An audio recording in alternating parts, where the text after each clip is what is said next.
हाँ नमस्कार बच्चों। जैसा कि हमारा कबीरदास चल रहा था, कबीरदास के बारे में हम पढ़ रहे थे। ये कबीरदास के अंतिम पद हैं जिनका आज हम अध्ययन करेंगे। कबीरदास के बारे में हमने पढ़ लिया है। ये भक्ति काल के कवि हैं। कौन से काल के कवि हैं? भक्ति काल के कवि हैं। और भक्ति काल की एक शाखा थी जिसका नाम है निर्गुण, निर्गुण काव्यधारा। यानी कि ये निर्गुण काव्यधारा के कवि माने जाते हैं, जिन्होंने निराकार ईश्वर की, जिन्होंने अवतारी ईश्वर की नहीं बल्कि निराकार ईश्वर की, जिसने कभी अवतार ग्रहण नहीं किया है, जिसने कभी धरती पर जन्म नहीं लिया, ऐसे ईश्वर की इन्होंने क्या किया है? आराधना की है। बता चुका हूं इनका जो राम है, यानी राम की भक्ति की है इन्होंने। किसकी भक्ति की है? राम की। लेकिन राम के बारे में पहले बताया जा चुका है कि ये जो राम है, ये राम परम ब्रह्म राम है। कौन सा राम है? परम ब्रह्म राम है इनका। ये दशरथ पुत्र राम नहीं है।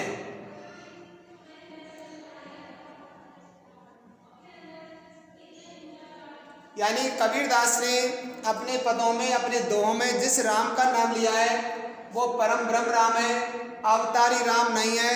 वो निर्गुण राम है, वो निराकार राम है। उस निराकार राम की इन्होंने उपासना की है अपने पदों के माध्यम से।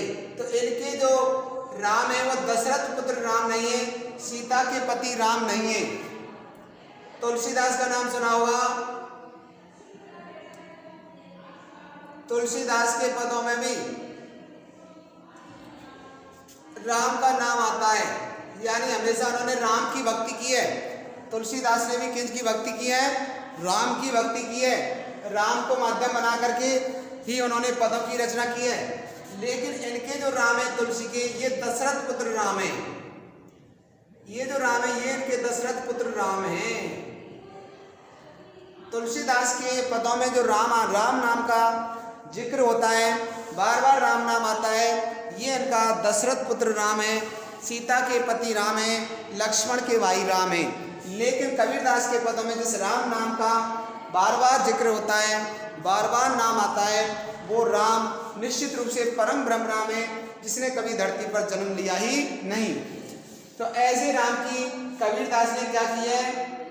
उपासना की है, उनकी पूजा अर्चना की है। और देखो कबीरदास ने अपने पदों में निर्गुण निराकार ईश्वर की उपासना करके, निर्गुण या निराकार ईश्वर की उपासना करके यह बता रहे हैं कि भाई लोगों, तुम हमेशा संशय में रहते हो, हमेशा भ्रम में रहते हो कि भगवान कौन है, भगवान कहाँ मिलेगा, भगवान को प्राप्ति का रास्ता क्या है। लेकिन कबीरदास ने बताया कि भगवान की प्राप्ति का एक ही रास्ता है कि हमें अपने तन से, अपने मन से हमेशा राम नाम के प्रति समर्पित होना है। इसके लिए किसी पूजा की, धूप अगरबत्ती की जरूरत नहीं है, दीपक जलाने की जरूरत नहीं है, मंदिर मस्जिदों में जाने की जरूरत नहीं है। ऐसा राम हमारे हृदय में निवास करता है, ऐसा ईश्वर तो हमारे हृदय में ही रहता है। इसलिए उन्होंने अपने पदों के माध्यम से उस निर्गुण निराकार ईश्वर की उपासना की है, जो प्रकृति के कण कण में समाहित है, प्रत्येक मनुष्य के हृदय में समाहित है। ऐसे राम की इन्होंने वंदना की है। तो देखो अंतिम पद है इनका, क्या दे रखा है अंतिम पद में? देखो, मन रे तन कागज का पुतला, लागे बूंद बिनस जाई छिन में, गर्व कर क्या इतना, माटी खोदत भीत उसारे, अंध कहेगर मेरा, आवे तलब बांध ले चाले, बहुर न करे फेरा, खट कपट कर यहूदन जोरो, ले धरती में गाड़ो, रोक्यो घट सांस नहीं निकसे, ठोर ठोर सब छाड़ो, कहीं कबीर नट नाट का थाके, मदला कौन बजावे, कहे पशनिया उजली बाजी को काहू के आवे। कितना बढ़िया पद है। और एक पद और दे रखा देखो, अब मोहि राम भरोसा तेरा, जाके राम सरीखा साहिब भाई, सो क्यों अनंत पुकारन जाई, जा सिर तीनों लोक की वारी, सो क्यों ना करे जन की प्रतिपारी, कहे कबीर सबो बनवारी, सींचो पेड़ पीवे सब डारी। अब सुनिए, मन रे तन कागज का पुतला। कबीरदास जी अपने मन को समझा रहे हैं, लोगों के मन की बात कर रहे हैं कि लोगों के मन में क्या क्या विचार आते हैं, क्या क्या भाव जागृत होते हैं, किस प्रकार से अपने मन के अंदर अनेकों विचारों का आना जाना लगाते रहते हैं, किस प्रकार से नई नई कपोल कल्पनाएं करते हैं, नए नए विचार उनके मन में आती हैं, नई नई सोच उनके दिमाग में आती है। हर मनुष्य आगे बढ़ने की कोशिश करता है, लेकिन कबीरदास जी क्या कह रहे हैं ऐसे लोगों के लिए, देखो कि मन रे तन कागज का पुतला, कि भाई मन, अरे भाई जो मन है मनुष्य का, ये मन कहाँ है, ये भटकता रहता है, चंचल है ये मन चलायमान है। ये जो हमारा मन है ये एक जगह पर टिकता नहीं है, ये हमेशा घूमता फिरता रहता है, हमेशा रमण करता रहता है, हमेशा किसी न किसी काम में बिजी व्यस्त रहता है, यानी किसी न किसी काम में मन लगा ही रहता है। हर आदमी निश्चित रूप से कुछ ना कुछ करता ही रहता है और उसका मन हमेशा कोई ना कोई नया करने की सोचता है। लेकिन कबीरदास जी क्या कह रहे हैं ऐसे लोगों के लिए, जो ऐसे लोग हमेशा भटकते रहते हैं, हमेशा वो मन को अपने बस में नहीं रख पाते, मन पर काबू नहीं रख पाते, अपनी इंद्रियों को बस में नहीं रख पाते, उनकी इंद्रियां भटकती रहती हैं। ऐसे लोगों के लिए देखो क्या कहा, ये मन है, ये जो तन माने हमारा शरीर है, कागज का पुतला, कागज माने कागज, कागज का क्या है, पुतला है भाई। जैसे पुतला बना देते हैं ना, तो भाई मन के लिए कह रहा है कि भाई मन तू इतना चंचल क्यों हो रहा है, रे मन तू इतना चलायमान क्यों हो रहा है, तू एक जगह पर टिकता क्यों नहीं है, तू कहाँ कहाँ की कल्पना करता है, जिस शरीर में तू निवास करता है, जिसमें तेरे हाथ भाव आ रहे हैं, जिसके अंदर तेरे विचार आ रहे हैं, ये तो कागज का पुतला है भाई। कागज का क्या है, पुतला है, पुतला, और वो भी किसका है, कागज का। अब कागज के पुतले का होता क्या है देखो, लागे बूंद बिनस जाए छिन में गर्भ कर क्या इतना, यदि कागज के पुतले पर क्या लागे, बूंद, बूंद लागे माने पड़ जाए, क्या पड़ जाए, बूंद पड़ जाए।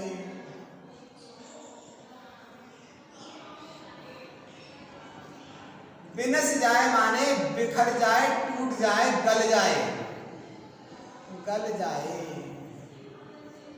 छिन में माने पल भर में, पल भर में, क्षण भर में, पल भर में ही गर्व कर क्या इतना, यानी इतना गर्व क्यों कर रहा है। कबीरदास जी कह रहे भाई अज्ञानी लोगों, अपने मन को बस में रखो, अपनी चंचल इंद्रियों को बस में रखो। तुम कागज के पुतला हो, इस कागज के पुतले पर इतना गर्व क्यों करते हो, इतना गर्व क्यों करते हो, कितना घमंड क्यों करते हो। ये जैसे कागज के पुतले पर क्या पड़ जाए, बूंद पड़ जाए, और कागज का पुतला बूंद पड़ते क्या हो जाता है, गल जाता है। गर्व करके अपना इस शरीर पर फिर इतना गर्व क्यों करता है, इस शरीर पर इतना अभिमान क्यों करता है, क्योंकि ये तो एक कागज के पुतले के समान है। जैसे कागज के पुतले पर एक पानी की बूंद पड़ेगी, वो कागज गल जाएगा, कागज बिखर जाएगा, कागज का अस्तित्व समाप्त हो जाएगा। इसी प्रकार से ये जो मनुष्य का कागज का पुतला जो शरीर है, ये शरीर एक दिन जैसे ही बूंद पड़ेगी, यानी बूंद पड़ेगी यानी जब मनुष्य का मृत्यु का समय नजदीक आएगा, जब मनुष्य पर मृत्यु आएगी, उसको वो क्षण भर में ही बिखर जाएगा, पल भर में ही चला जाएगा। कुछ समय के लिए संसार में अपना जीवन यापन कर रहा है, और ये कागज के पुतले की समय समान अपना अस्तित्व एक दिन जरूर खो देगा। तो इस पर इतना गर्व कर क्या, कितना इस पर इतना गर्व क्यों करता है, इतना अभिमान क्यों करता है। और क्या कह रहा है देखो, माटी खोदत भी तो सारे अंध कहेंगे मेरा, माटी खोदत माने खोद करके, भीत माने दीवार, ओसारे माने बना ली। माटी खोद खोद करके जमीन में से माटी खोद खोद करके क्या बन ली? भीत बना ली, दीवार बना ली। माटी की कच्ची दीवार को कहते हैं भीत। तो माटी खोदत भीत सारे, यानी माटी खोद खोद करके तुमने क्या बना ली? भीत बना ली, दीवार बना ली। किसके लिए बनाई? अंध कहे घर मेरा। और हे अंधे मनुष्य, हे अज्ञानी मनुष्य, हे अनजान मनुष्य, तो कहे माने कहता है कि घर मेरा, ये जो घर है वो कैसा है? मेरा है। अरे लोग मकान बना लेते हैं, बड़ी बड़ी कोठियाँ बना लेते हैं और दीवार खड़ी कर लेते हैं, छत बना लेते हैं, उसके नीचे रहते हैं। उस छत के नीचे रहने का अधिकार सिर्फ अपना ही जताते हैं। वो कहते हैं कि ये घर कौन का है? ये मेरा है। पैसा किसने लगाया है? मैंने लगाया है। तो ये घर भी किसका है? मेरा है। लेकिन क्या होता है उस घर का? देखो, आवे तलब बांध ले चाले, बहुर न करे फेरा। आवे माने आता है, आवे माने आता है क्या? तलब माने मृत्यु या यमदूत, यमराज। आवे माने आते हैं, जब मृत्यु आती है अर्थात यम के दूत आते हैं तो बांध ले चाले, तो क्या करके ले जाते हैं? बांध करके ले चले, बांध के ले जाते हैं उसे कि चल भाई, जिस घर में तूने मट्टी मिट्टी खोद करके दीवार चुनी है, अब चल तू। यम के दूत आ जाते हैं और यम के दूत अगर उसके मृत्यु नजदीक आती है तो उसे बांध करके ले जाते हैं। होता क्या है? बहुर न करे फेरा। बहुर ना माने फिर से नहीं, करे माने करता, फेरा माने फिर से आना, फिर कभी उस घर में लौट करके नहीं आता। बहुर माने फिर से ना करे फेरा, यानी फिर से फेरा नहीं होता, यानी फिर से आना नहीं होता। एक बार उस घर में से चला जाए, एक बार यमराज के दूत उसे पकड़ करके ले जाए, फिर कभी उस घर में आना नहीं होता। और जिस घर को अपना बताता है, जिस घर को अपना बनाया, मिट्टी मिट्टी खोद करके दीवार खड़ी करी, चार दीवारी बनाई, भीत बनाई हैं, बढ़िया से मकान बनाया, कह रहा है ये घर तो मेरा है। और मेरा होकर के जब कहते हैं ना यम के दूत आते हैं, जब उसकी मृत्यु नजदीक आती है उसे पकड़ करके बांध करके ले जाते हैं, तो फिर कभी नहीं कहता है, फिर कभी नहीं कहता मुझे मेरे घर में छोड़ के आओ। बताओ तुम्हारा किसका घर था? हैं, काय का घर था तुम्हारा? जब तुम्हें यम के दूत पकड़ करके ले गए तो तुम्हें वहां से फिर से आना कभी नहीं हुआ। तो बताओ काय का घर है तुम्हारा? तो देखो पहले चालें देखेंगे। कबीरदास जी कह रहे हैं भाई ये जो हमारा तन है, ये जो हमारा शरीर है, ये कागज के पुतले के समान है। जैसे कागज के पुतले पर पानी की एक बूंद पड़ जाए तो पानी की बूंद पड़ते ही कागज गल जाता है, कागज कमजोर हो जाता है, कागज फट जाता है। इसी प्रकार से ये जो हमारा तन है, ये शरीर है, ये कागज के पुतले के समान है। इस पर थोड़ा सा भी संकट आ जाए, थोड़ी सी भी मुसीबत आ जाए, थोड़ी सी भी रोग लग जाए, बीमार हो जाए, निश्चित ही ये उस कागज के पुतले के समान, उस कागज के समान ये तहस नहस हो जाता है। ये शरीर का कोई अस्तित्व नहीं रहता। तो हमें इस पर इतना गर्व नहीं करना चाहिए, हमें इस शरीर पर इतना अभिमान नहीं करना चाहिए। जैसे माटी खोद खोद करके लोग भीत बना लेते हैं और भीत में कहते हैं, भीत बना करके दीवार चुन लेते हैं, दीवार चुनकर कहते हैं कि ये घर तो मेरा है। लेकिन जब मृत्यु आती है, जब उसका अंतिम समय आता है, जब यम के दूत आते हैं, उसे पकड़ करके ले जाते हैं और पकड़ के फिर कभी नहीं कहता है भाई मुझे मेरे घर जाना है, वो घर उसका वहीं रह जाता है। ऐसे ही ये जो हमारा तन है, ये जो हमारा शरीर है, ये अपना नहीं है। जब तक हमारी आत्मा है तब तक यह मेरा मेरा और मेरा तेरे की भावना है। लेकिन जब यम के दूत आएंगे तो इसको ले जाएंगे पकड़ करके, यानी आत्मा को ले जाएंगे, आत्मा चली जाएगी और फिर कभी नहीं कहेगा कि ये तन यानी ये शरीर, ये घर मेरा था, तुम फिर से मुझे वहीं भेज दो। तो फिर काय का शरीर है? और क्या करा देखो,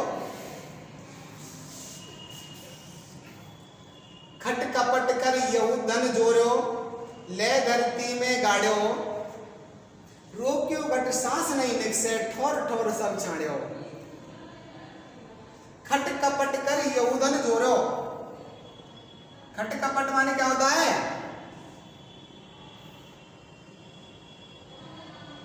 यहू माने यह, धन माने धन, जोर माने जोड़ा। यानी कि क्या करके छल कपट, क्या किया हमने, छल कपट करी भाई।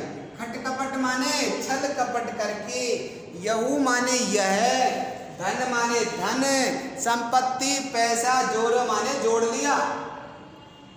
यानी लोगों से बेईमानी कर करके हमने क्या कर लिया, धन जोड़ लिया भाई। छल कपट करके, छल प्रपंच में लेकर के, लोगों से छलावा करके हमने इतनी धन को जोड़ लिया, माया को इकट्ठा कर लिया। लेकिन ले धरती में गाड़ो, और उस माया को लेकर के, उस माया को, संपत्ति को इकट्ठा करके, उस धन को इकट्ठा करके, उन मोहरों को इकट्ठा करके, उस सोने चांदी को इकट्ठा करके हमने खोद करके जमीन में गाड़ दिया, गड्ढा खोद करके उसे अंदर गाड़ दिया। देखो, ले धरती में गाड़ो, धरती में उसे क्या कर दिया, गाड़ दिया। अब क्या होगा, रोक्यो घट सांस नहीं निकसे, ठोर ठोर सब छाड़ो। रोक्यो माने रोकते हुए भी, यानी रोकना चाहा, घट सांस नहीं निकसे। घट माने होता है हृदय, घट माने हृदय, सांस नहीं निकसे, निकसे माने निकले। ठोर ठोर सब छाड़ो, ठोर ठोर माने स्थान स्थान, जगह जगह, स्थान स्थान, सब माने सभी, छाड़ो माने छोड़ दिया। आप देखो भाई, यानी हमने छल कपट करके धन जोड़ा, माया इकट्ठी की और उसको धरती में जो गाड़ दिया, गाड़ करके उसे हमने रोकना चाहा, अपनी सांसों को रोकना। देखो, रोकियो घट सांस नहीं निकसे, यानी हमने उस धन को इकट्ठा करके सांस नहीं निकसे, यानी हमारी जो सांसें हैं वो निकल रही हैं, ठोर ठोर सब छाड़ो। और जो जो स्थान पर हमने रमण किया, जिस जिस स्थान पर हमने निवास किया, उसको सबको, सब माने सबको, छाड़े माने छोड़ दिया। तो बता, छल कपट करके हमने धन इकट्ठा किया, माया जोड़ी, उसे धरती में गाड़ दिया, उसकी बड़ी हिफाजत की। हिफाजत करने के बाद जब हमारी सांसें निकल गई, हम मर गए, वो धन वहीं की वहीं गड़ा के गड़ा रह गया। वो धन क्या काम आया हमारे? तो कहीं कबीर नट नाट का था के मतला कौन बजावे, कहीं पसनिया उजरी बाजे कूका हुके आवे। कहीं कबीरदास जी कहते हैं, कहीं कबीर माने कबीरदास जी कहते हैं, नट नाट का था के, नट माने कलाकार, नट माने कौन होता है? कलाकार होता है। और नाटका माने जहां पर नाटक का मंचन किया जाता है, थाके माने थक गए, यानी नट कला का, कला खेलता खेलता अनेक प्रकार की कलाकारी करता करता थक गया। मदला कौन बजावे? अब मदला कौन बजाएगा? अब गाना कौन गाएगा? अब ढोल कौन बजाएगा? हैं? मदला कौन बजावे? ढोल कौन पीटेगा? गए पसनिया उजरी बाजी को काऊ के आवे। गए माने चले गए, पसनिया उजरी बाजी, पसनिया उजरी बाजी को काऊ के आवे। यानी कबीरदास जी कह रहे कि सब लोग थक गए, कोई उस बाजे को बजाने वाला यानी कार्य करने वाला नहीं रहा, सब ठोर को स्थान को छोड़ करके चले गए। गए पसनिया उजरी बाजी, यानी गए माने चले गए, पसनिया उजरी बाजी, यानी जो पसनिया यानी कि विशेष प्रकार की, जो हमारे प्रकार की विशेष प्रकार से हमारे जो संसाधन थे, उन सब संसाधनों को उजरी बाजी, यानी उजरी माने उजड़ गए, हमसे दूर हो गए, हम उन्हें छोड़ करके चले गए। ओ काऊ के आवे। अब बता, एक बार कोई चला गया तो कोई वापस आता है कि लौट करके? ओ काऊ के आवे, कौन किसके आता है? एक बार चले जाने के बाद में फिर कभी कोई दूसरा कभी आदमी दोबारा इस धरती पर लौट करके नहीं आता। और क्या कह रहा देखो अंतिम पद में, अब मोई राम भरोसा तेरा, जाके राम सरीका साहिब भाई सो क्यों अनंत पुकारन जाई। कबीरदास जी कह रहे अब मोई राम भरोसा तेरा, यानी हे राम, अब मुझे केवल तेरे ऊपर ही भरोसा है, तुझ पर ही भरोसा है। अब मोही माने मुझे, राम माने राम, भरोसा माने भरोसा है, तेरा माने तेरा। हे भगवान राम, मैं सिर्फ तुझ पर भरोसा करता हूँ, तुझ पर विश्वास करता हूँ, मुझे इस संसार पर अब किसी पर विश्वास नहीं है। जाके राम सरिका साई बाई सो क्यों अनंत पुकारन जाई। कबीरदास जी करे जाके माने जिसके, राम माने राम, सरिका माने समान, सरिका माने समान,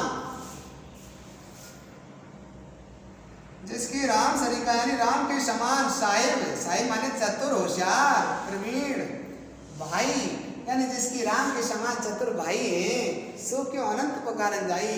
सो माने वह आदमी, क्यों माने क्यों, अनंत माने अंत या दूसरी जगह या दूसरे स्थान पर पुकारन जाएगा, यानी क्यों पुकारने जाएगा।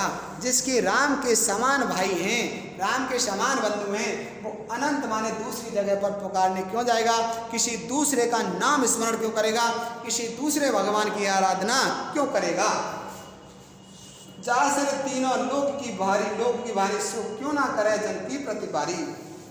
जा सिर माने जिसके सिर पर, तीनों लोक माने तीनों लोकों का, धरती आकाश और पाताल, तीनों लोक की भारी है, तीनों लोगों का भार है, वजन है, जो तीनों लोगों को चलाने वाला है, तीनों लोगों का स्वामी है, तीनों लोगों का भगवान है। सो क्यों ना करे जन की प्रतिपारी। सो माने वह राम, क्यों ना करे माने क्यों नहीं करता, जन माने मनुष्य की।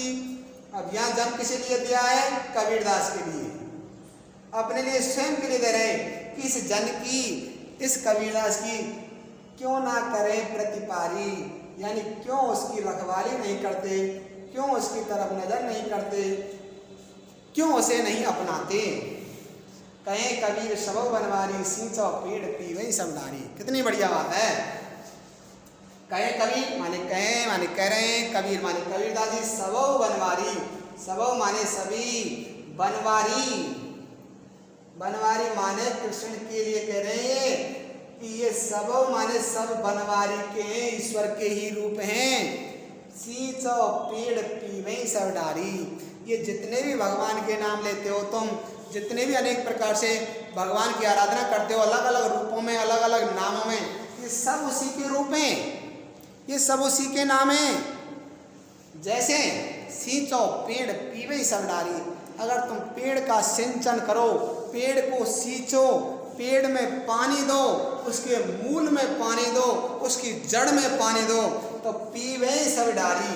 तो उस पानी को पीवे माने पीती है, सब माने सभी, डारी माने डालें। अरे पेड़ जो होता है उसकी डाली डाली में पानी डालते हैं, पत्ते पत्ते पर पानी डालते हैं, शाखाओं पर पानी डालते हैं, या फूल पर पानी डालते हैं, कहीं नहीं डालते हैं ना। मूल में पानी दो, जड़ में पानी दो, वो पानी अपने आप ही तने से, शाखाओं से, फूल पत्तियों के रूप में सभी जगह फैल जाएगा, सभी जगह विस्तारित हो जाएगा। ऐसे ही ऐसे ही हमें डाली के समान, पत्तियों के समान, फूलों के समान, फलों के समान अनेक प्रकार के भगवान के नामों का गुणगान नहीं करना है। केवल एक राम नाम की मूल है, उसे सींचो, उसी का स्तवन करो, उसी को याद करो, उसी को जपो। सब भगवान उसी में समाये हैं, वो सभी भगवान के ही रूप हैं, वो सभी भगवान के ही नाम हैं। इसलिए हमें उस मूल के समान भगवान श्री राम की आराधना करनी चाहिए। धन्यवाद बच्चों।